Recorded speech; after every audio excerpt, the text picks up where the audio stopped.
Jemaat yang terkasih, mari kita satu dalam doa. Sungguh kami bersyukur kepadamu ya Tuhan, Allah kami, Sang Pemelihara kami, juga yang telah menembus hidup kami. Kalau kami ada sebagaimana kami hadir di minggu ini, itu semua perkenanan-Mu untuk kami tetap berjalan dalam kehendak-Mu, dan pada kesempatan ini dapat bersekutu, bahkan mendengarkan suara-Mu. Tuhan tolong kesempatan ini hadir memberkati setiap kami dengan firman Allah yang Tuhan sudah siapkan bagi kami semua. Kami terlalu yakin sungguh Engkau punya maksud bagi kami di hari ini. Untuk itu biarlah kiranya Tuhan, dari selesainya kami mendengarkan firman Tuhan pada minggu ini, kami dapat membangun level komitmen kami untuk kami menghidupinya, dimuliakan, dan kami pun menjadi berkat bagi sesama. Berkaryalah Roh Kudus, ini kami dan hamba menyampaikan firman Allah. Biarlah kiranya Tuhan memberkati. Puji Allah kekal selama-lamanya, dalam nama Yesus Kristus kami berdoa, haleluya. Amin, amin. Shalom. Silakan duduk jemaat yang terkasih di dalam nama Tuhan.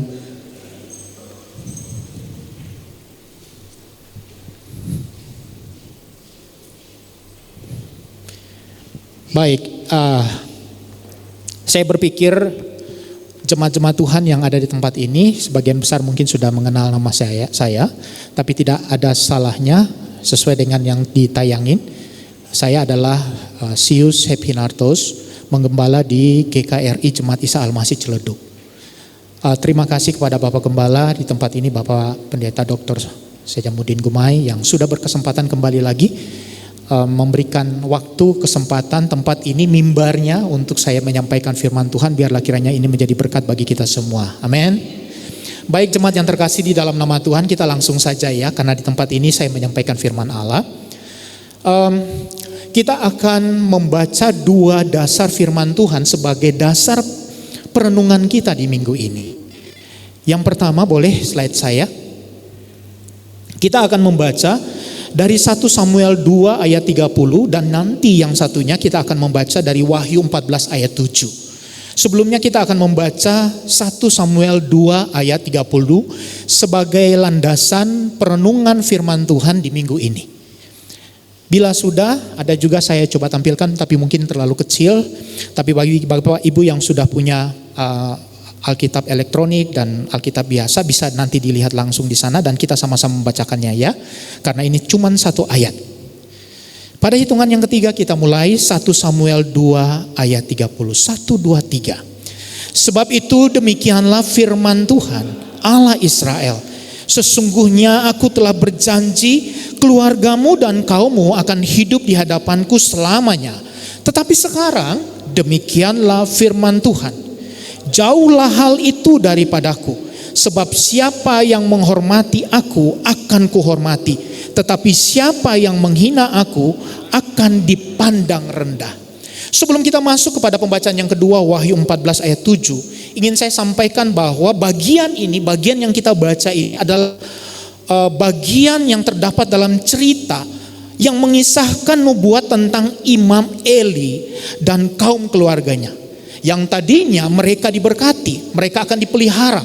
Namun karena ada kesalahan yang terjadi di dalam keluarga ini dan juga di dalam melayani umat Tuhan pada saat itu, akhirnya firman ini datang kepada mereka yang mengatakan bahwa hal yang pernah dijanjikan oleh Tuhan itu tidak akan pernah dikenapinya lagi. Kenapa demikian? Karena berdasarkan firman Tuhan di situ dikatakan, sebab siapa yang menghormati aku akan kuhormati, tetapi siapa yang menghina aku akan dipandang rendah. Jadi didapati dalam anggota keluarga ini mereka tidak menghormati Tuhan. Kita lanjut di Wahyu 14 ayat 7. Sama-sama kembali lagi kita bacakan. Boleh slide saya? Bila sudah, pada hitungan yang ketiga kita akan baca 1, 2, 3. Dan ia berseru dengan suara nyaring, takutlah akan Allah dan muliakanlah dia, karena telah tiba saat penghakimannya, dan sembahlah dia yang telah menjadikan langit dan bumi dan laut dan semua mata air. Jemaat yang terkasih di dalam nama Tuhan, Bagian ini ada dalam cerita yang mengisahkan pemberitahuan tentang penghakiman, di mana yang beriman dan menyembah dengan setia selain kepada Yesus Kristus domba Allah, mereka itu akan mengalami murka Allah. Mereka akan mengalami siksaan dengan api dan belerang. Ini murka Allah gak main-main. Kenapa? Karena jauh-jauh hari sebelum hal itu terjadi, Allah selalu memberikan firman-Nya, mengingatkannya kepada umat-umat manusia. Tidak terkecuali orang percaya di dalam mendengarkan firman Allah. Giliran mereka tidak meresponi firman itu dengan baik, maka akan tiba waktunya penghakiman itu akan datang dan tidak bisa ditawar-tawar lagi. Bagi mereka yang setia menyembah Dia, maka mereka akan masuk bersama-sama dengan Dia, menikmati surga yang baka. Tapi bagi mereka yang menghalau, yang tidak menghiraukan akan firman-Nya ini, sebaliknya mereka menyembah ilah-ilah di luar dari Allah, mereka itu akan dimurkai.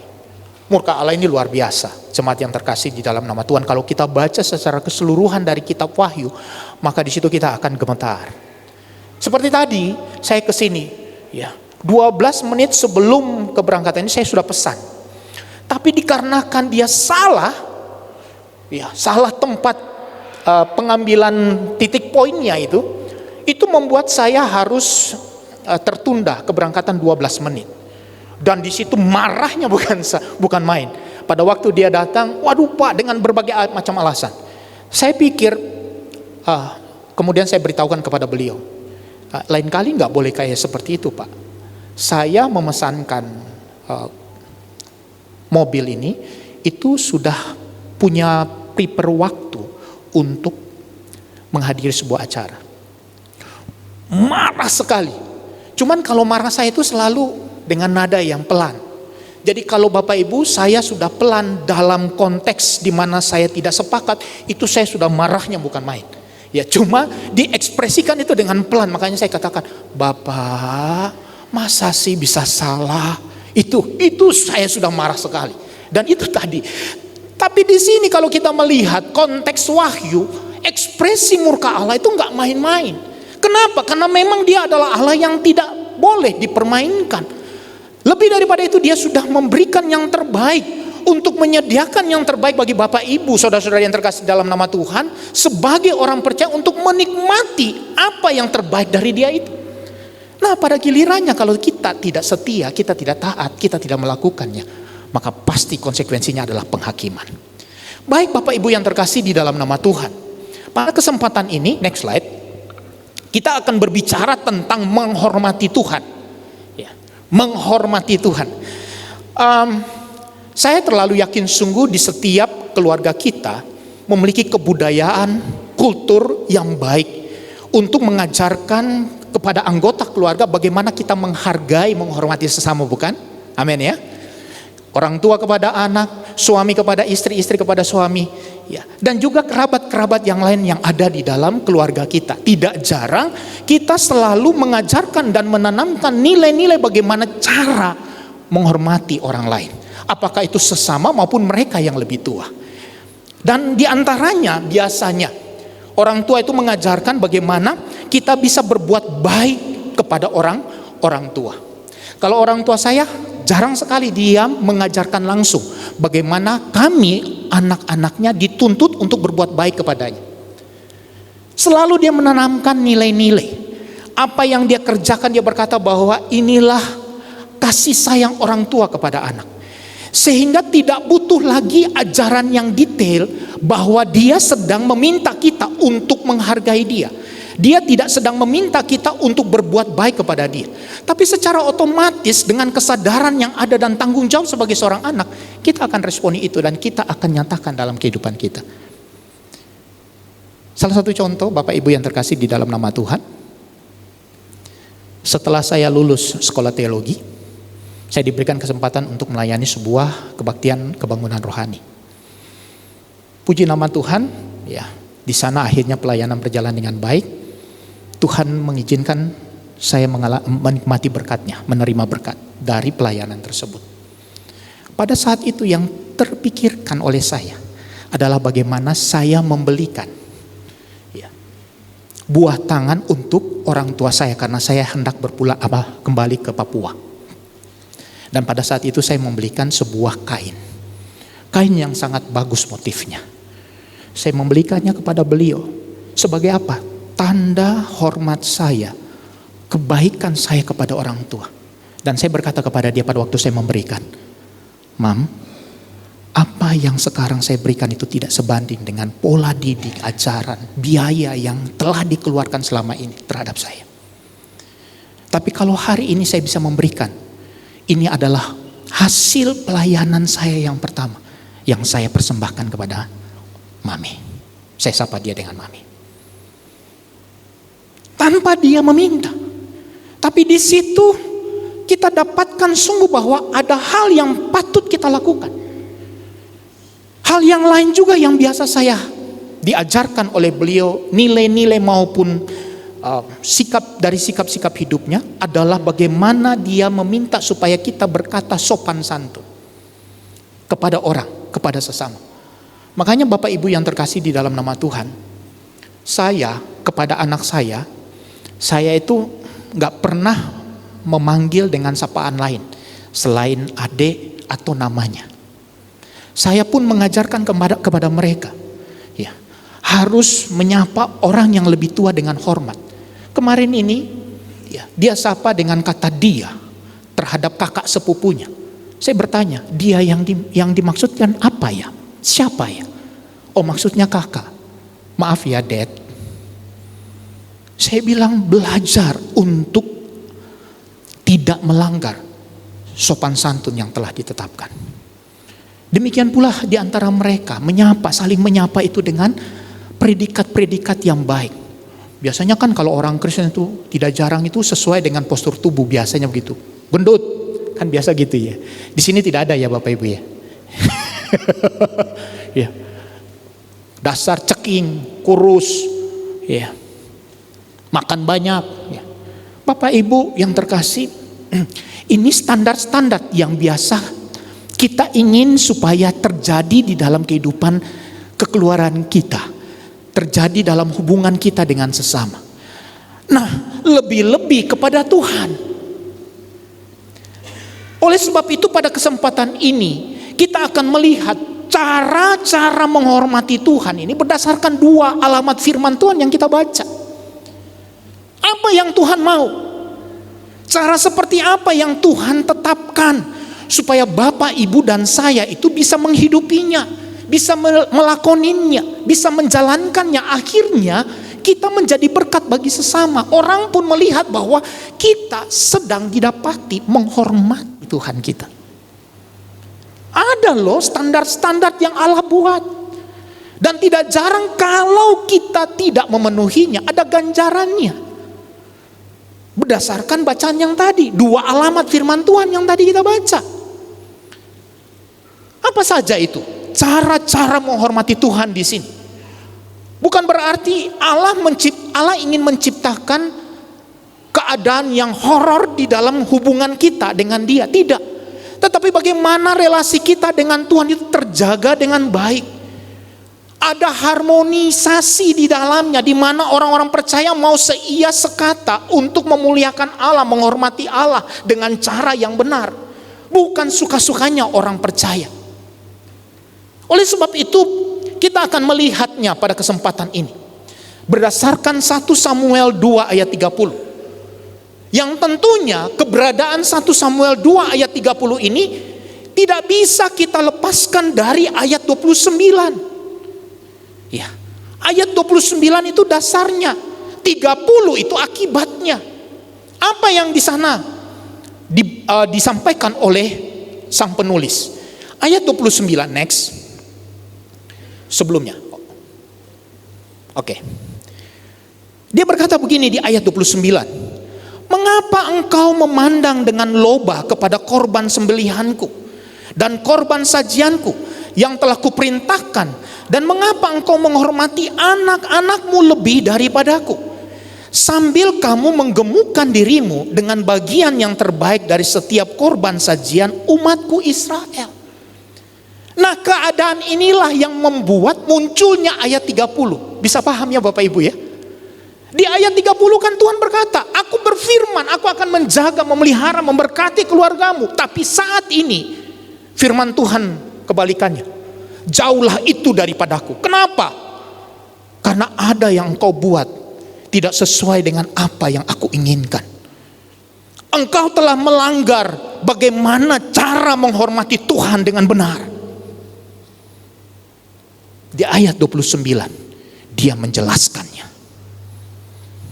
Bapak Ibu yang terkasih di dalam nama Tuhan, berdasarkan ayat 29 ini, maka kita temukan cara yang pertama yang Tuhan inginkan supaya kita bisa menunjukkan dalam kehidupan rohani kita bahwa kita memang sedang menghormati Dia adalah di ayat 29 itu. Tidak memandang rendah perintah Tuhan. Bersama saya deh. Ayo 1, 2, 3. Tidak memandang rendah perintah Tuhan. Next slide.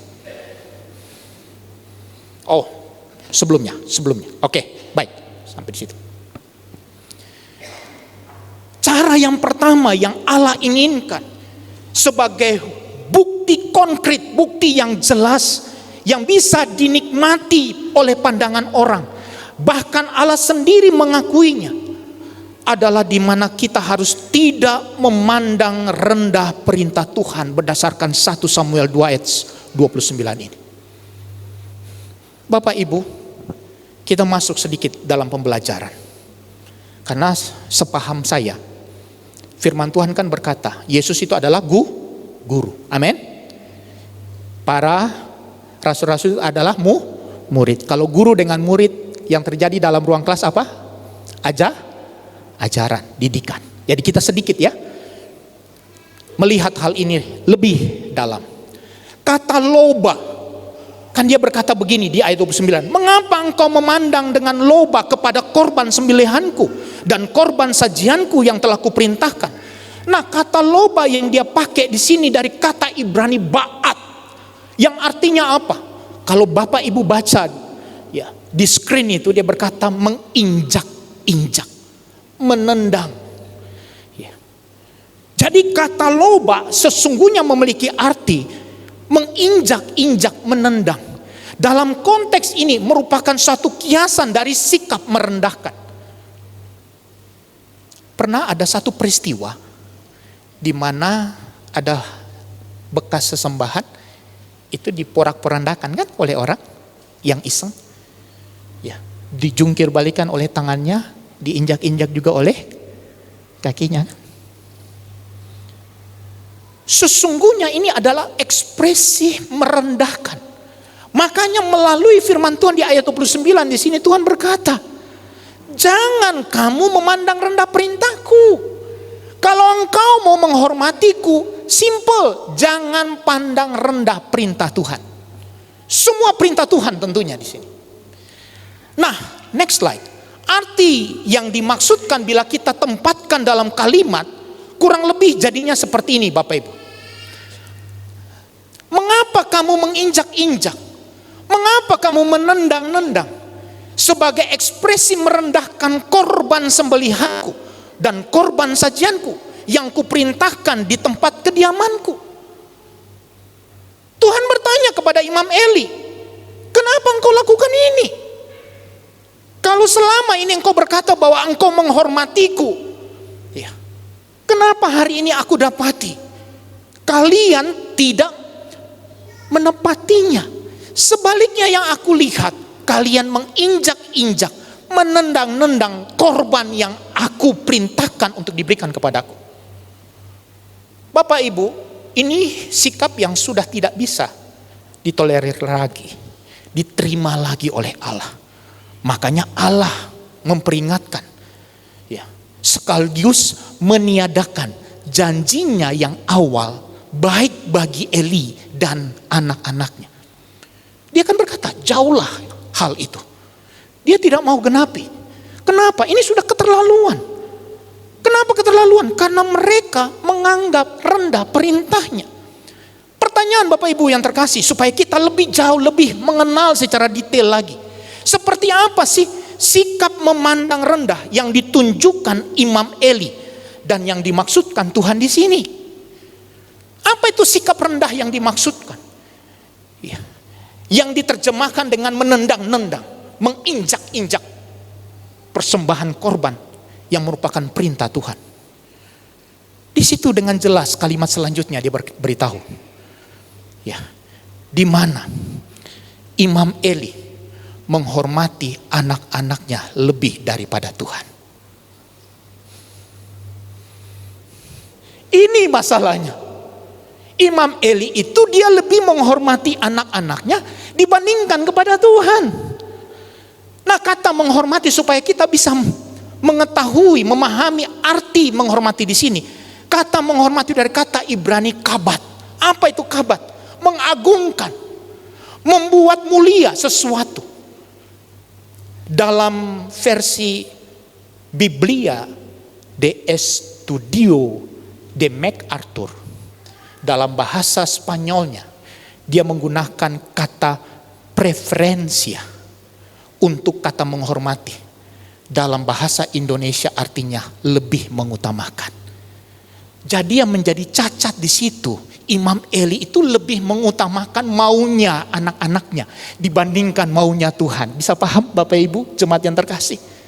Inilah bentuk mereka telah merendahkan perintah Tuhan.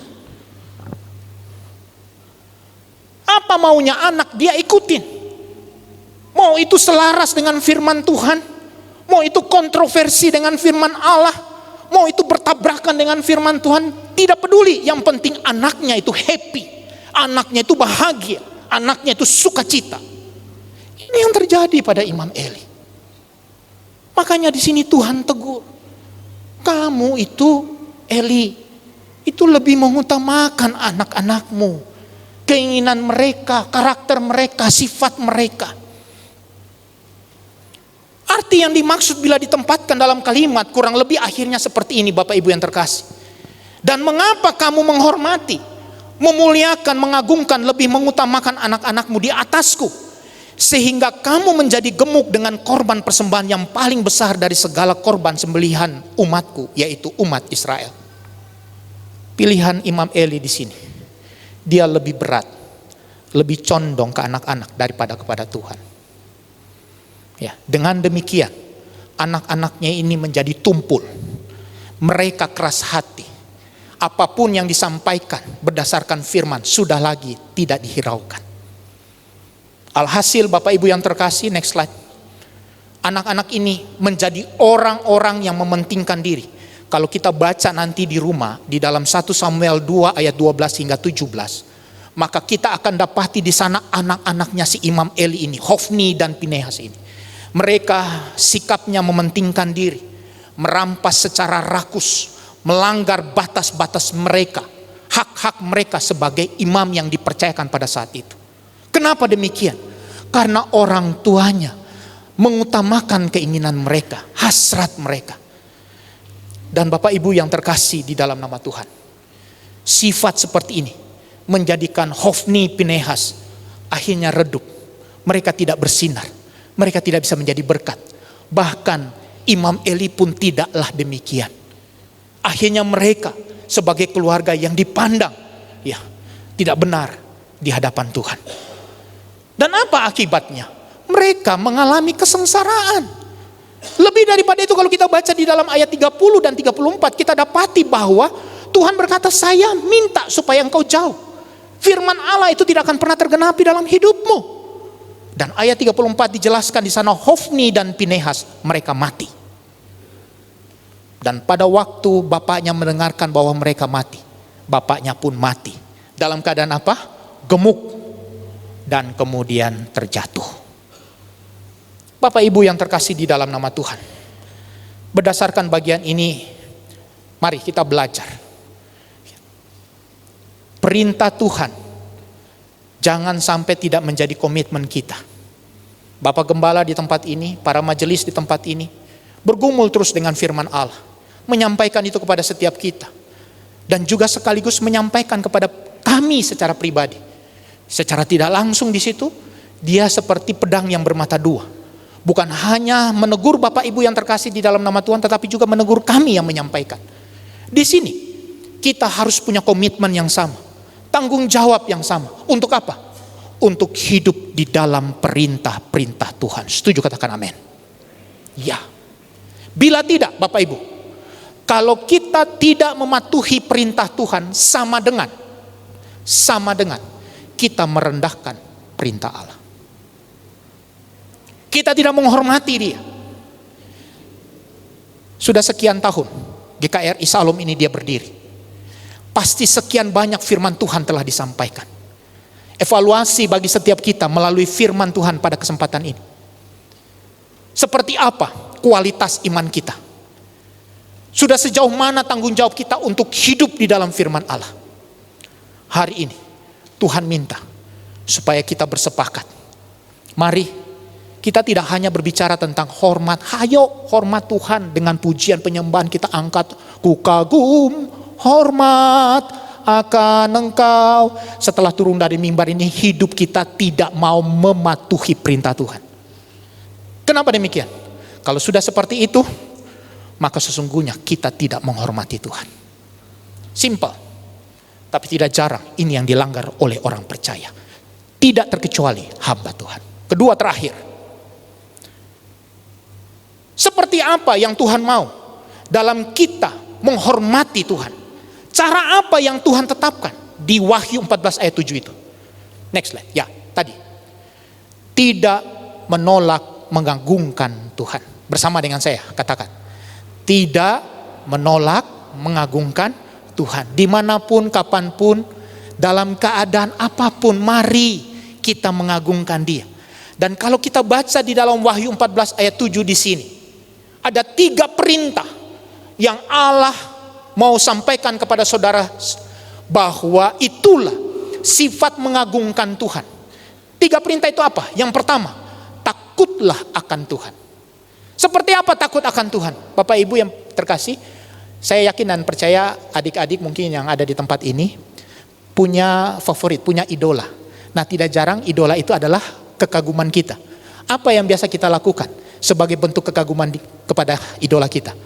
Pasti kita simpan ya, foto-foto mereka, kita jaga baik mereka, kita ngikutin setiap apa yang mereka mau. Demikian pula dengan Tuhan. Karena Tuhan itu adalah Allah kita, maka yang pantas di dalam hati kita dan derap langkah kita adalah bagaimana kita mengikuti ya semua apa yang Tuhan inginkan. Sebagai apa? Ekspresi kekaguman kita kepadanya. Yang berikutnya di situ dia berkata, muliakanlah Dia. Bapak Ibu, kata muliakanlah Dia di sini sebenarnya menjelaskan tentang bagaimana kita memberikan balasan kepada Tuhan. Kenapa? Karena Tuhan sudah memberikan yang terbaik bagi kita. Saya terlalu yakin Bapak Ibu tatkala diperlakukan baik oleh orang tidak mungkin akan lupa itu. Demikian pula Tuhan di sini. Dia sudah terlalu baik bagi kita. Kita yang paling berdosa, Dia telah menebus. Bahkan Dia menjanjikan sorga yang bakal untuk kita sama-sama dengan Dia. Huni, kekal selama-lamanya. Kalau sudah seperti itu, apa yang harus kita balaskan kepadanya?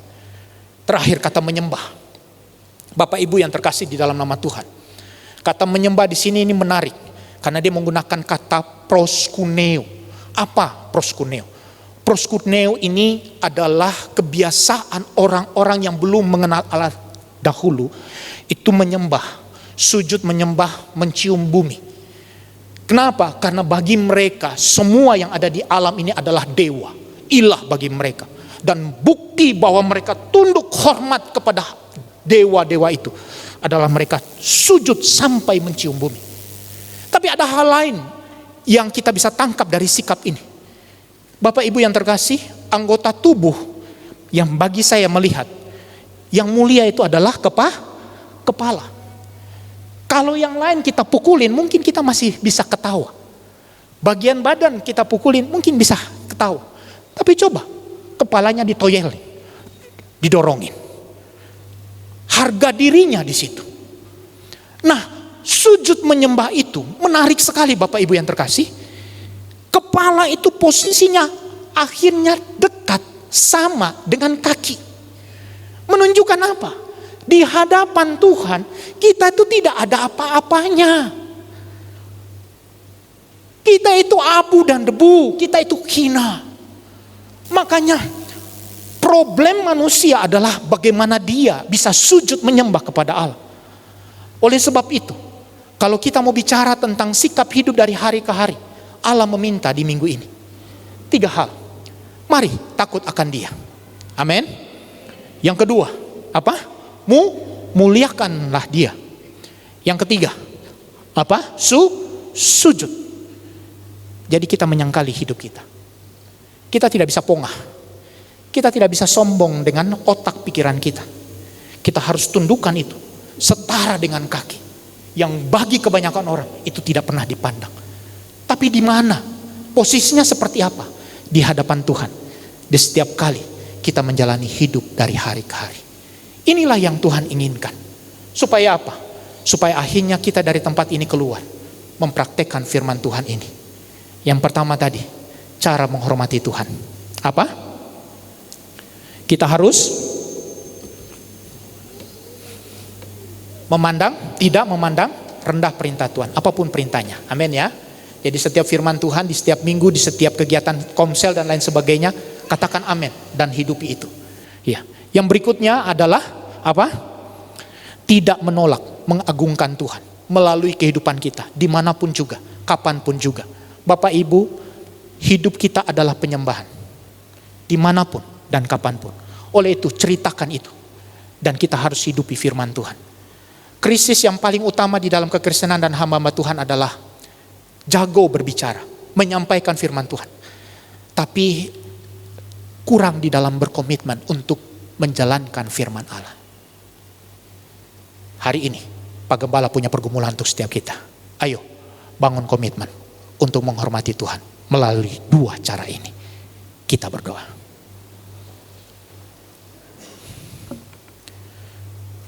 Bapa, di dalam nama Yesus Kristus, kami serahkan hidup kami ke dalam tangan-Mu. Biarlah kiranya Engkau menguji hati kami minggu ini, hari ini. Sehingga pada waktu kami keluar dari tempat ini, dan di minggu ketiga ini, hidup kami berubah. Bukan karena kuat gagah kami, bukan karena kami hanya sekedar memamerkannya kepada yang lain, tapi kami sudah sampai di titik kesadaran sebagai orang percaya yang telah ditebus oleh Tuhan. Pantaslah kami hidup sesuai dengan cara-cara yang Tuhan tetapkan, supaya kami dilihat dan menjadi berkat sebagai pribadi yang menghormati Tuhan. Bapak Gembala di tempat ini, para majelis, dan setiap pelayan yang mendukung, Tuhan memberkati.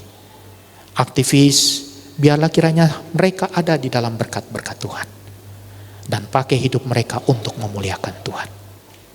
Ini doa kami, yang kami naikkan hanya di dalam nama Yesus Kristus, yang di dalam nama itu segala janji Allah, ya dan amin.